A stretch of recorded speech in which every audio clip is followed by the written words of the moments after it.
नमस्कार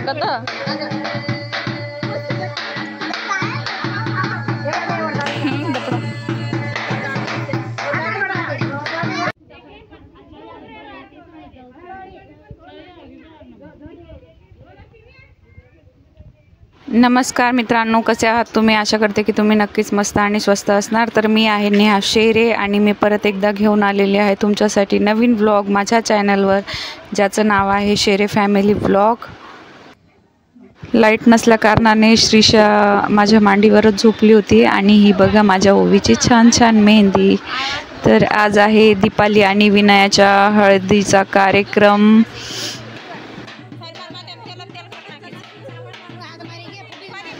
ही आहे दीपाली, हिला आम्ही 5 सवासण्या मिळून हळदी लावणार आहोत। पहिले असंच होतं की 5 ज्या सवाशीण बाया असतात त्या पहिले हळदी लावतात आणि त्याच्यानंतर बाकीच्या बाया हळदी लावतात।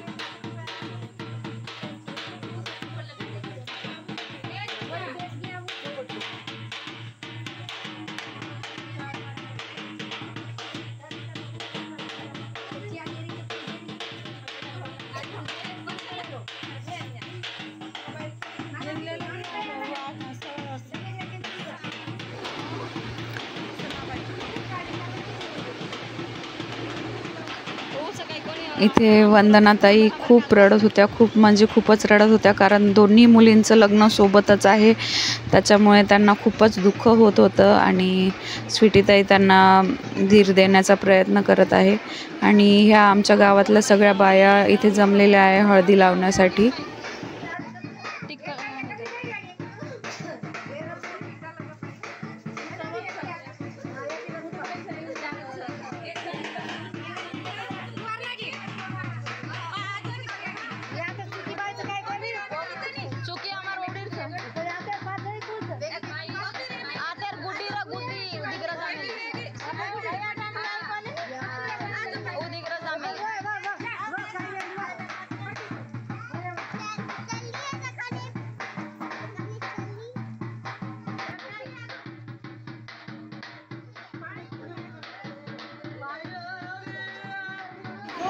ही आहे दीपालीची आजी आणि आमच्यामध्ये पद्धत असते की आजी नानी वगैरे येते आणि ते घुंगट बाजूला काढते आणि सगळ्या बायांना हळदी लावण्यासाठी आमंत्रण देत असते आणि त्याही खूप रडत होत्या।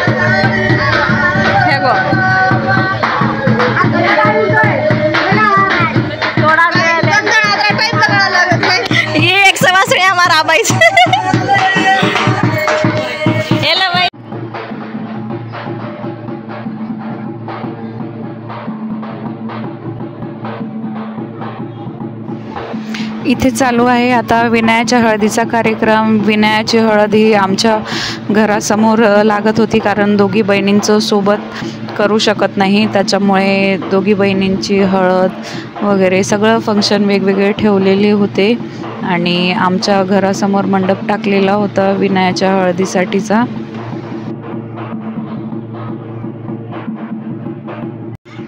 मी दीपालीची सवाशीण झाले होते, त्याच्यामुळे विनयाला मी म्हणजे ज्या ज्या सवाशीण बाया होत्या त्या हळदी लावू शकत नव्हत्या, तिच्या सवासनी 5 वेगळ्या आणि विनयाच्या सवासनी 5 वेगवेगळ्या होत्या।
इथे विनयाच्या पायाला कुंकू लावत आहे. जसं बिहारी लोकांमध्ये आलता लावतात तशाच प्रकारचं आहे, पण हे कुंकू असतं त्याच्याने डिझाईन काढतात पायावर.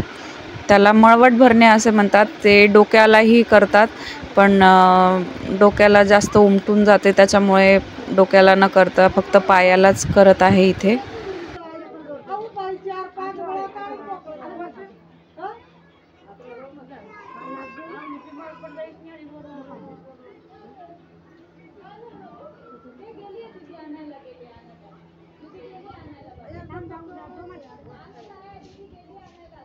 तर आजचा हा व्लॉग तुम्हाला कसा वाटला नक्कीच कमेंट करा. आवडल्यास नक्कीच लाईक आणि शेअर करा आणि माझ्या चॅनलला सबस्क्राईब करा. धन्यवाद.